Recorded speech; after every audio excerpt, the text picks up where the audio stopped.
TYT Sports, everybody. Jason Rubin here with you. So last week we talked a little bit about how Mike Golick of Mike and Mike was calling out Bill Simmons for grabbing a headline. And my personal opinion on this matter and on this story is that every other person, every other news outlet, Sports Center, NBC Sports, Pro Football Talk, I like Pro Football Talk, is grabbing this headline too.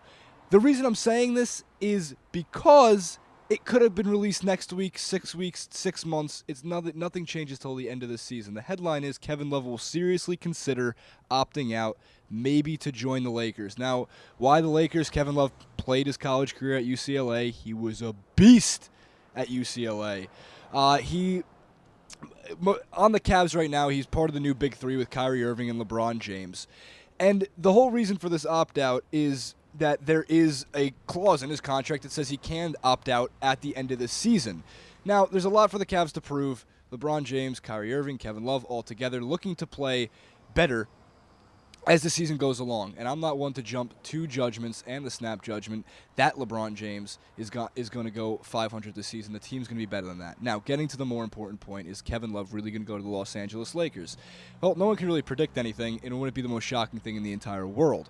But he did agree to an under-the-table handshake to re-sign for 5 years after this one.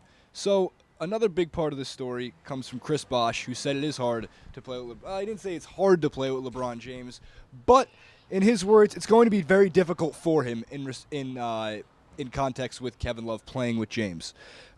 Even if I was in his corner and I was able to tell him what to expect and what to do, it still doesn't make any difference. You still have to go through things. You still have to figure out things on your own. It's extremely difficult and extremely frustrating. He's going to have to deal with that. That's what happens when any new group of players gets together to play. The 2010 Miami Heat, who I compare to the 2014 Cleveland Cavaliers, it's a new team. They're new players, new pieces. Until they gel and mesh, and that could be week, 6 weeks, or 6 months, regardless, they will be in playoff contention by year's end. And who knows, if they win a championship, why would Kevin Love really leave? If they fall short of it and they get close, why would Kevin Love really leave?